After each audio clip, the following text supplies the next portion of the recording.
Hola a todos y bienvenidos a otra lección en video de PrepMe. En este video vamos a hablar sobre la fibrilación auricular, un tema sumamente importante, no solo por su relevancia clínica, como vamos a ver, sino porque también es muy popular en la competencia, así que hay que estar atentos, hay que tomar nota, porque el ministerio juega mucho con la fibrilación auricular, sobre todo con su terapia, que esta puede parecer compleja y articulada, pero tiene su base en un esquema lógico muy sencillo. Así que vamos a comenzar. En primer lugar, demos una dimensión al problema. La fibrilación auricular representa la principal forma de taquiarritmia supraventricular en adultos, principalmente en varones. Como se puede observar en el gráfico de arriba a la derecha, podemos también decir que su prevalencia aumenta con la edad y más del 95% de los pacientes tienen más de 60 años y hay una prevalencia del 10% en sujetos de 80 años. La enfermedad, a pesar de los avances logrados en los últimos tiempos, sigue siendo una causa importante de mortalidad y morbilidad. De hecho, aumenta 5 veces el riesgo de ictus isquémico y demencia también, y se estima que es la causa del 25% de los ictus. En general, una de cada 3 personas tiene un mayor riesgo de discapacidad y muerte. También la prevalencia es entonces mayor en los países occidentales, probablemente debido a una mayor presencia de sujetos de edad avanzada, ya que recordemos que de hecho la edad avanzada es el principal factor de riesgo de la enfermedad. Entonces, un acceso más fácil al tratamiento puede ser este. Otro gráfico interesante es el de abajo a la derecha, que muestra una proyección del problema hasta 2060 y estima que un aumento importante en la prevalencia de la enfermedad estará hasta esa fecha, especialmente en sujetos de edad avanzada, también en previsión de un aumento de la esperanza de vida. Para comprender la patología es importante tener una comprensión clara del mecanismo fisiológico de generación de impulsos en el corazón y su recorrido a través del sistema de conducción, que está representado en este caso en amarillo. El nódulo sinoauricular es el punto donde fisiológicamente comienza el impulso, que se propaga como un reguero de pólvora en las aurículas y luego se transmite al nódulo auriculoventricular, luego al haz de His y rápidamente al ventrículo a través de las ramas derecha e izquierda. Por tanto, podemos hablar de ritmo sinusal refiriéndose al origen del impulso en el nodo sinusal, que aparece en el trazo del EKG, como en la imagen derecha también onda P precediendo al QRS y regularidad del ritmo. La fibrilación auricular, por tanto, es una patología en la que falla este sistema. La alteración no está en los ventrículos. De hecho, la morfología del QRS es equiparable a la fisiológica, sino que también en las aurículas es donde se pierde, solo en las aurículas se pierde la generación del impulso desde el nodo sinusal. Como se puede ver en la imagen, las aurículas se excitan de forma caótica y con una frecuencia de activación muy alta, que varía entre 400 y 600 pulsos por minuto. Esto se deriva de la formación de múltiples microcircuitos que chocan, se apagan y se reforman, generando innumerables fuentes de onda. Sin embargo, no todos estos impulsos llegan al ventrículo, ya que el nódulo auriculoventricular actúa como filtro, impidiendo el paso de todos y limitando efectivamente la frecuencia ventricular. La activación del ventrículo, por lo tanto, se produce de una forma irregular y generalmente elevada. Además de que el trazo del EKG en la parte superior derecha es la expresión de este fenómeno. Se observan intervalos RR irregulares y la ausencia de una activación auricular clara a medida de que las ondas P son reemplazadas por ondas F auriculares irregulares.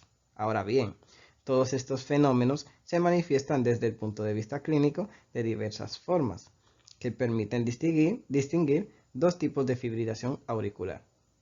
Una fibrilación auricular clínica en la que hay síntomas y o un EKG diagnóstico, y una subclínica en donde el paciente está asintomático y no hay EKG diagnóstico. Y en este último caso, las últimas directrices se centran en los llamados eventos de alta frecuencia auricular, es decir, anomalías de origen auricular registradas por dispositivos implantables, inyectables o portátiles.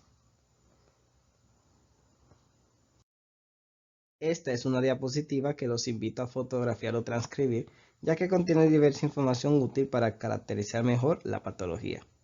A la izquierda vemos los desencadenantes fisiopatológicos, es decir, todas las posibles condiciones propias de la aurícula o externas a ella que participan en la aparición de la fibrilación. Entre las primeras, es fundamental recordar la dilatación auricular, que suele mencionarse en las preguntas del MIR, ya que representa una de las alteraciones estructurales del corazón más frecuentes que se presentan en el anciano y por tanto está en la base de la alta prevalencia de la enfermedad en la población. A la izquierda, en cambio, se han insertado dos elementos muy importantes que también se utilizan todos los días en la práctica clínica. Arriba tenemos la clasificación más reciente de la enfermedad, que es fundamental y muy popular en el MIR, y hablamos de fibrilación auricular de primer diagnóstico cuando nos encontramos ante el primer episodio de la vida del paciente. La fibrilación auricular paroxística, que dura al menos 7 días y a menudo se presenta con episodios que se cardiovierten automáticamente. Cuando la fibrilación dura más de 7 días, en cambio, hablamos de una fibrilación auricular persistente que pasa a ser persistente larga si la duración es superior a un año. Entonces, aquí viene un elemento crucial y no te confundas con esto. La fibrilación auricular también puede permanecer persistente durante toda la vida, ya que se define como tal siempre que el médico la considere cardiovertible. Solo cuando se juzga no cardiovertible y se decide abandonar todo intento de restablecer el ritmo sinusal, entonces se denomina fibrilación auricular permanente, definición que corresponde a la antigua fibrilación auricular crónica. Entonces, en resumen, una fibrilación puede hasta durar 20 años, pero mientras se intente cardiovertir, siempre se definirá como persistente. Dicho esto, ¿cómo se diagnostica la fibrilación auricular? En realidad es muy sencillo, pues basta con un EKG de 12 derivaciones que muestre un ritmo irregular y alternativamente puede ser suficiente detectarlo en al menos 30 segundos de observación en el monitor. Nota para la competencia. Esta es la única forma de diagnosticar la enfermedad. Cualquier otra opción que te puedan dar es incorrecta. Otra pregunta importante es, ¿existe algún tamizaje para la fibrilación auricular? La respuesta es sí, y las guías describen claramente los métodos. El cribado está dirigido a 3 poblaciones principales, sujetos de 65 años o más, para lo que es suficiente un examen físico de la muñeca, seguido de un EKG si el pulso es irregular. Sujetos de 75 años o más para los que se recomiendan EKG periódicos. Y finalmente, sujetos de cualquier edad pero con antecedentes de ictus o AIT, en los que está indicada la monitorización del ritmo durante al menos 72 horas. En esta última población, a menudo se implanta un dispositivo llamado Loop Recorder, que no funciona como marcapasos o desfibrilador, pero tiene la única función de monitorear continuamente el ritmo, incluso durante varios años, para resaltar episodios de fibrilación auricular. Por tanto, diagnosticamos fibrilación auricular quizás incluso en un servicio de urgencias donde el paciente llega quejándose de palpitaciones y astenia. ¿Recuerdas la escala EHRA que habíamos puesto en la anterior diapositiva? Pues aquí es donde se usa. Cuando a un paciente se le diagnostica FA, pues lo primero que se hace es evaluar los síntomas, porque el manejo clínico cambia completamente en función de ellos. Entonces, tratemos de entender si el episodio de fibrilación está impactando en las actividades diarias del paciente. Pregunte si siente dolor en el pecho, dificultad para respirar, fatiga o palpitaciones y si tiene que parar y descansar interrumpiendo lo que está haciendo. Una vez evaluados los síntomas, se realiza el manejo inicial. Puedes ver los objetivos a la izquierda. Estos objetivos a la izquierda también están regulando el balance hídrico, ya que un volumen bajo significa un estímulo cardíaco taquicárdico, en este caso para el corazón, mientras que un volumen alto, que se obtiene trivialmente como un ringer lactato intravenoso, permite aliviar los síntomas y bradicalizar. Por lo tanto, disminuye la frecuencia cardíaca incluso a través de medicamentos intravenosos, inhibir el sistema renina-angiotensina-aldosterona y programar cardioversión eléctrica, si aún no se ha realizado. Luego de esto, se calcula el CHA2DS2 y decida si desacoplar al paciente o no. A la derecha, sin embargo, está la respuesta a una pregunta no tan trivial. ¿Es posible hospitalizar a un paciente con FA? Absolutamente sí, si se cumplen las condiciones que allí se ven. Claramente, la inestabilidad hemodinámica no solo indica hospitalización, sino que recordemos bien, es una clara indicación de cardioversión eléctrica inmediata. Una frecuencia cardíaca difícil de controlar, tanto en el caso de taquicardia como de bradicardia, requiere de esto, y la presencia de síntomas fuertes y empeoramiento de la contractilidad ventricular también. Obviamente, el ictus o el AIT son indicaciones claras de hospitalización. Esta diapositiva también es de gran importancia porque muestra de forma muy sencilla y esquemática lo que se puede hacer por el paciente con una fibrilación auricular. Tres cosas. Prevención del ictus, ya que la actividad eléctrica desordenada de la aurícula no permite la contracción adecuada. La aurícula está inmóvil y esto favorece la formación de trombos que pueden tomar la vía aórtica y embolizar el cerebro. Se utilizan dos puntuaciones principales que veremos más adelante, que son el CHA2DS2 y el ASBLED, para decidir si coagular al paciente y cómo hacerlo. Luego tenemos las estrategias de control de ritmo y frecuencia, que recordad bien, son equivalentes desde el punto de vista pronóstico, por lo que no hay preferencia de una sobre la otra, sino que se evalúa caso por caso y se decide teniendo mucho en cuenta. ¿Y qué se decide teniendo mucho en cuenta? Pues la voluntad del paciente y el impacto de la enfermedad que tiene en su vida. Por eso es tan importante evaluar bien los síntomas en este caso, pero vamos a ver las estrategias una por una. La prevención en el accidente cerebrovascular es centrada en el paciente con fibrilación auricular y se logra con terapia anticoagulante. En el primer concepto clave, no todos los pacientes con FA necesitan ser anticoagulados. ¿Cómo decides entonces? Con una partitura que tanto gusta al ministerio, en este caso, que es el CHA2DS2, y a la izquierda tienes una tabla que te muestra cómo calcular la puntuación, ya que cada letra de la palabra corresponde a un elemento, y por lo general lo que se evalúa son todos los factores de riesgo de ictus. Me gustaría centrarme en aquellos que son los dos únicos elementos que dan 2 puntos y no 1, que si os fijáis son los que tienen un 2 al lado de la letra. Edad mayor o igual a 75 años o un ictus/AIT previo o tromboembolismo sistémico. Así que, aunque los puntos a evaluar son 8, la puntuación máxima es 10. Otra cosa a tener en cuenta es que todas las mujeres tienen al menos un punto. Y a la derecha se puede ver cómo se procede. La anticoagulación se debe realizar en todos los hombres que tengan al menos 2 puntos y en todas las mujeres que tengan al menos 3. Segundo concepto clave, los nuevos anticoagulantes orales son siempre preferibles a los antagonistas de la vitamina K para entender la warfarina. Pero esto solo es cierto si hay contraindicaciones para las NAO, principalmente en el caso de válvulas mecánicas y estenosis mitral moderada a severa. Entonces, si tiene una pregunta sobre un paciente con una o ambas de estas condiciones, pues la respuesta correcta es warfarina. ¿Y cuánto debe ser el INR? Pues para fibrilación auricular queda entre 2 o 3, pero si hay una válvula mecánica, pues 2,5 o 3,5. Esta es otra diapositiva esquemática que recomiendo transcribir porque aquí se ingresaron los 4 NA utilizados en la FA, con dosis relativas e información importante que a menudo está sujeta a aplicación en la competencia. Cada uno de ellos tiene contraindicaciones, por lo que es necesario el uso de warfarina, que como ves tiene en cuenta la función renal. Una pequeña mnemotécnica que se puede utilizar es esta.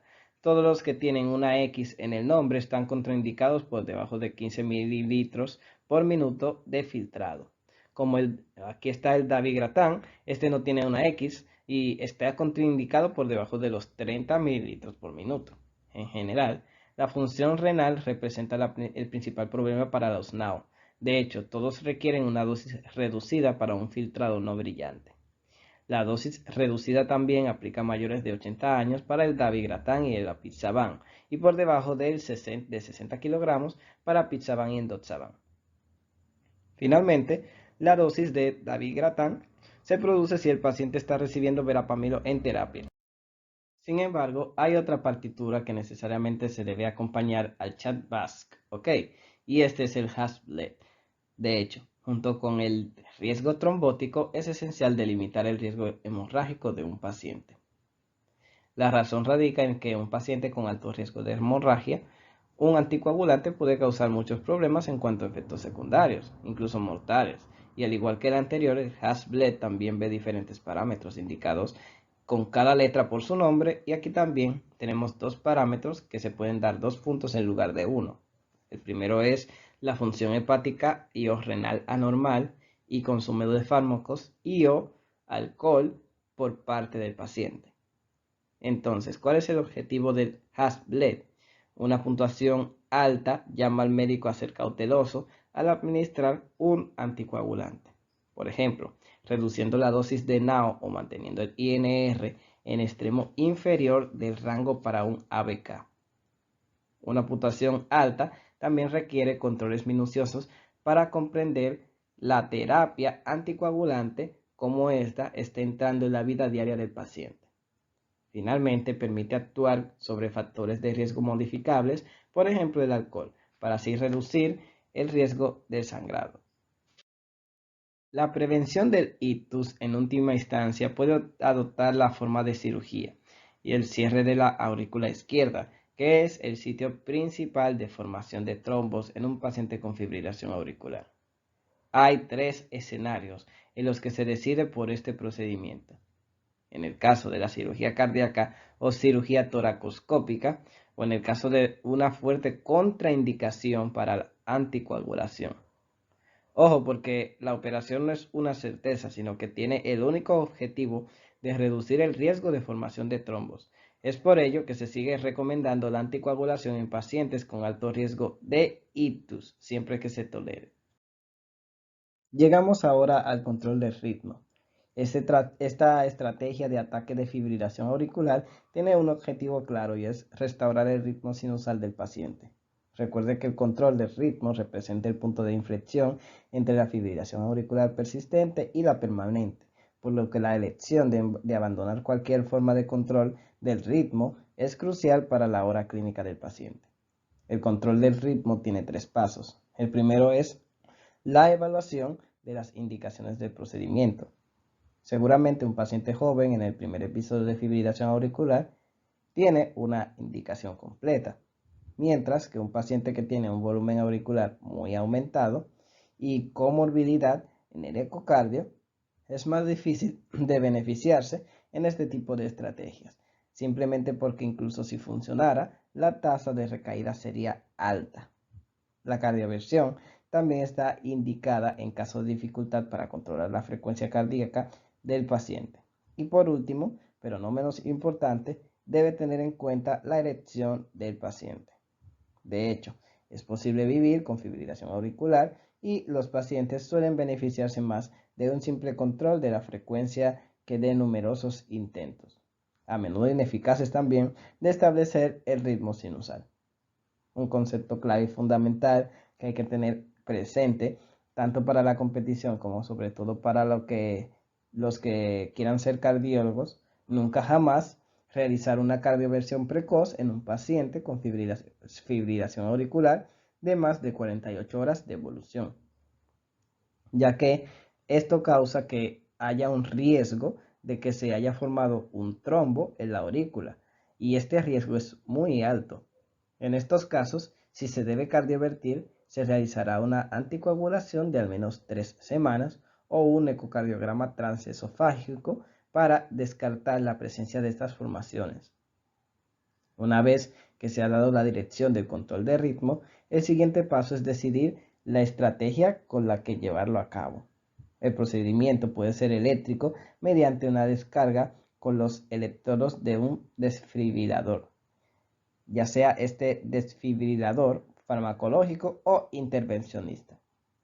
La cardioversión eléctrica es ciertamente la forma más inmediata y es la única indicada en pacientes hemodinámicamente inestables, pero muchas veces no es factible, ya que requiere un equipo de especialistas que no está presente en todos los escenarios de atención y obviamente puede ser rechazada por el paciente. En estos casos, la estrategia farmacológica es superponible, aunque requiere una temporización más prolongada. Por lo tanto, si la ablación con catéter tiene indicaciones claras, la elección entre cardioversión eléctrica o farmacológica depende de la evaluación del médico y la elección del paciente. El tercer punto de control del ritmo es obviamente el mantenimiento del ritmo sinusal y esto es un objetivo que se logra con la terapia farmacológica a largo plazo. Entremos en más detalles sobre la cardioversión farmacológica. La primera frase en rojo representa el concepto clave de esta estrategia. Solo se puede implementar en pacientes hemodinámicamente estables, a diferencia del eléctrico, y solo después de evaluar el riesgo trombótico con CHA2DS2. Repetimos una vez más que la cardioversión eléctrica es de hecho la única estrategia factible en el paciente con inestabilidad hemodinámica. Los fármacos utilizados son antiarrítmicos y pertenecen principalmente a dos clases, 1C y 3. En 1C tenemos flecainida y propafenona. Sin embargo, recuerda que están contraindicados en pacientes con cardiopatía estructural, pacientes isquémicos y pacientes con hipertrofia ventricular. Por lo que, si lees sobre un paciente con antecedentes de infarto o con un tabique intraventricular mayor o igual a 15 milímetros, estos medicamentos no se utilizan. En la clase 3, por otro lado, tenemos más opciones. Tenemos el Bernacalant, que rara vez se usa y está contraindicado en pacientes con síndrome coronario agudo reciente o insuficiencia cardíaca grave. El Sotalol también está cada vez más en desuso de la actualidad, ya que requiere una estrecha vigilancia del QT, del potasio, el filtrado renal y otros factores proarrítmicos. En cambio, está la dronadenona y también la amiodarona, que son ampliamente utilizados, especialmente porque no tienen contraindicaciones en pacientes con insuficiencia cardíaca con fracción de eyección reducida, en pacientes isquémicos y también en pacientes con alguna otra patología valvular. Entonces vamos a ver en detalle la amiodarona, que es sin duda la más utilizada, y este es el fármaco más eficaz para la prevención de las recaídas de la fibrilación auricular, por lo que a menudo se utiliza en la fase de mantenimiento. Sin embargo, tiene numerosos efectos secundarios, por ejemplo la tiroides, por lo que siempre que sea posible se debe sustituir por otro medicamento. Preferiblemente, obviamente, otro antiarrítmico. Lo que sucede en realidad, o sea, a nivel cotidiano, es que muchas veces los pacientes con fibrilación auricular son ancianos y presentan no solo diversas comorbilidades, sino que también presentan antecedentes cardiológicos de insuficiencia cardíaca o síndrome coronario, elementos todos que se contraindican los demás fármacos a favor de la amiodarona. Entonces, por último, hay que recordar que las estrategias eléctrica y farmacológica pueden cruzarse y de hecho estos fármacos pueden utilizarse como pretratamiento en pacientes a los que se le va a realizar una cardioversión eléctrica para favorecer su éxito. Y llegamos a la ablación con catéter, que es una estrategia para la que existen claras indicaciones. Las últimas guías de hecho lo indican a la vanguardia en pacientes con fibrilación auricular e insuficiencia cardíaca con frecuencia ventricular media alta, no controlable con bloqueadores beta y no cardiovertible con antiarrítmicos. Otra indicación principal es la fibrilación auricular paroxística en un paciente muy sintomático. Y aquí nuevamente enfatizamos la importancia de los síntomas del paciente con fibrilación auricular y recordamos la puntuación EHRA. También se pueden considerar la ablación en pacientes con fibrilación auricular persistente en los que no existen factores de riesgo de recaída. En pacientes con baja fracción de eyección descompensada por mejoría de los síntomas y también se puede tomar en cuenta en pacientes cuya respuesta ventricular media es muy baja. Obviamente si la causa de esta baja frecuencia es la fibrilación. La intervención consiste en el aislamiento de las venas pulmonares, también llamada crioablación, al que se le puede añadir la lesión del istmo hueco tricúspide. Solo en dos casos, en este caso es si el paciente tiene antecedentes de aleteo auricular, que sabemos que se origina en casi todos los casos de esta zona, y también en el paciente sin antecedentes de aleteo, pero que en este se induce uno en la sala durante el procedimiento. La ablación solo puede realizarse después de un eco transesofágico y anticoagulación durante al menos 3 semanas. Atención, porque en este caso no se suspende el anticoagulante durante el procedimiento. Abajo a la izquierda vemos dos cosas importantes para el postprocedimiento. El anticoagulante debe continuarse para todos los pacientes durante al menos 2 meses y luego se va a evaluar el CHA2DS2 y se decidirá si continuarlo o suspenderlo. Además, la cirugía puede repetirse si se produce una recurrencia de la fibrilación auricular. Pasemos ahora al otro enfoque importante de la fibrilación auricular, o sea, que es el control de la frecuencia. En este caso, no desea restablecer el ritmo sinusal, pero el objetivo es controlar la frecuencia ventricular y, en particular, tratar de mantenerla por debajo de los 110 latidos por minuto. ¿Cómo hacer esto? A través de una estrategia de pasos. Los fármacos que se utilizan son siempre los mismos en caso de fibrilación auricular aguda o crónica. Como puede ver en la diapositiva, los pacientes se dividen en dos grandes clases, teniendo en cuenta la fracción de eyección.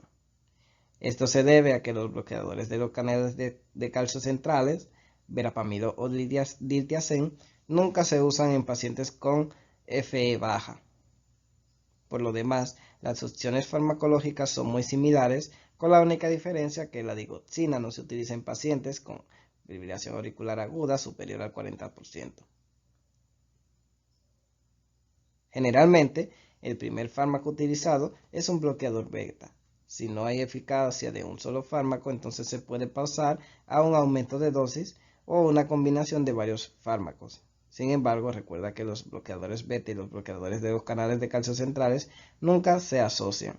Si incluso este caso no es efectivo, entonces pasaremos al tercer paso más drástico llamado Ablate and Peace. Y no te confundas, aunque también en este caso hablamos de ablación, esta no es lo mismo que la anterior, la crioablación, sino que consiste en provocar una disociación completa entre las aurículas y ventrículos con la ablación del nódulo auriculoventricular y el posterior y implante de un marcapasos unicameral. Hemos llegado a la última parte de la lección. Luego explicaremos cómo se realiza el diagnóstico, la evaluación de riesgo y la terapia en un paciente con fibrilación auricular. Las pautas, sin embargo, van específicamente, ya que todo lo que hemos dicho se refiere a un ideal del paciente, que entre nosotros rara vez se encuentra en la práctica clínica. Por lo tanto, vemos 4 poblaciones particulares que podrían poner en dificultad al médico o al aspirante a aprendiz en la competencia. Las pautas son muy claras y en el caso de fibrilación auricular y embarazo, también tenemos la fibrilación auricular postoperatoria, fibrilación auricular y síndrome coronario, y en aquellas poblaciones con fibrilación auricular subclínica en el denominado HRE, es decir, todos aquellos eventos del ritmo auricular registrados por diversos dispositivos como relojes inteligentes, pero que no se traducen en síntomas clínicos. Así que vamos a ver de forma directa y esquemática cómo se comportan en estos casos en particular. Hay 3 cuestiones a resolver para las mujeres embarazadas. La primera pregunta es, ¿se puede realizar una cardioversión eléctrica? La respuesta es sí, especialmente en el caso de inestabilidad hemodinámica y si la fibrilación es perjudicial para la madre o el feto. Recordamos bien el caso particular de la miocardiopatía hipertrófica, en la que el procedimiento solo puede realizarse en caso de una fibrilación auricular persistente. Segunda pregunta, ¿cómo lidiamos con los anticoagulantes? Podemos darlo si hay un alto riesgo de accidente cerebrovascular, por lo que según el Chatbox, lo importante es que los NAO nunca deben usarse en el embarazo, ni siquiera en mujeres fértiles que pretenden procrear. Entonces, ¿cómo tú te comportas? El embarazo se divide en tres partes, en el primer trimestre y en las últimas 4 semanas. El único anticoagulante que se debe utilizar es la heparina. Y en el resto del embarazo también podemos utilizar un antagonista de la vitamina K. Finalmente, entonces, tercera pregunta, ¿cómo tratamos la fibrilación? Para el control del ritmo se utiliza una ibulitida o flecainida, que solo en corazones estructuralmente sanos se utiliza, y si no lo son, se abandona el control del ritmo por vía farmacológica y se decide si se realiza la eléctrica. Sin embargo, para el control de la frecuencia se permiten los bloqueadores beta y en caso de un verapamil o un digital. Veamos la segunda población especial, un paciente con fibrilación auricular posoperatoria. En primer lugar, se puede prevenir su aparición mediante una estrategia farmacológica que se puede implementar en pacientes con factores de riesgo auriculares o extraauriculares. Dividimos a estos pacientes en dos poblaciones. Los que están sometidos a cirugía cardíaca pueden recibir amiodarona o bloqueadores beta, mientras que en el resto de pacientes y para todas las demás intervenciones solo se utilizará amiodarona. Por lo tanto, si aparece fibrilación auricular en el posoperatorio, lo primero que hay que hacer es entender si el paciente está hemodinámicamente inestable. Entonces procederemos, como hemos dicho varias veces, con una cardioversión eléctrica. Y si por el contrario el paciente se encuentra estable, entonces, ¿qué se va a hacer? Se atacará la fibrilación con los tres abordajes clásicos que conocemos. Los pacientes con síndrome coronario son en realidad una población no tan especial, quizás representando la mayoría de los pacientes que desarrollan fibrilación auricular, dada la enorme prevalencia de la enfermedad isquémica en la población. En este caso, el principal problema es asociar anticoagulantes y antiagregantes plaquetarios, ya que el peligro es exponer al paciente a un riesgo de sangrado muy elevado. Por ello, es fundamental en esta población evaluar de la mejor forma posible el riesgo trombótico real. El esquema general prevé 3 momentos: la triple terapia antitrombótica, luego la doble terapia antitrombótica y finalmente la anticoagulación sola. Y las guías distinguen entre síndrome coronario agudo y crónico. Sin embargo, si miras detenidamente la diapositiva, la única diferencia radica en la duración de la terapia actual. Pero entremos en detalles. La triple terapia consiste en la asociación de un anticoagulante, aspirina y un inhibidor P2Y12. Por lo tanto, en estos pacientes con los síndromes agudos, como en los crónicos, la duración será de una semana, pudiendo ampliarse a un mes si el riesgo trombótico es elevado, por tanto, si el Chatbox es elevado. Finalmente, vemos la última población particular, la de pacientes con el HRE. Al principio de la lección hablábamos de la fibrilación auricular subclínica, que si recuerdan se define como una fibrilación en un paciente asintomático y sin un EKG efectivamente diagnóstico. En este caso, ¿cómo hablamos de la enfermedad? Pues gracias al HRE, es decir, los eventos auriculares, en este caso episodios de fibrilación que son registrados por dispositivos implantables, inyectables o de alguna otra manera digitalizables. Atención, no nos confundamos porque ninguno de estos registros es realmente diagnóstico. El diagnóstico se realiza solo con un EKG de 12 derivaciones con al menos 30 segundos de ritmo irregular en el monitor. Todo ello, esto siempre se hace con una ausencia de un diagnóstico claro del FA. Aquí le dejamos en código QR el manual o la guía que usamos para la realización de estas diapositivas. Y muchas gracias por su atención. Les recordamos que estos videos usted lo puede encontrar en PrepMirTube, en la página de inicio, y también en YouTube lo puede buscar, y tenemos las aplicaciones por Android y por iOS para que pueda estudiar desde cualquier plataforma. Así que nos vemos en la siguiente video lección.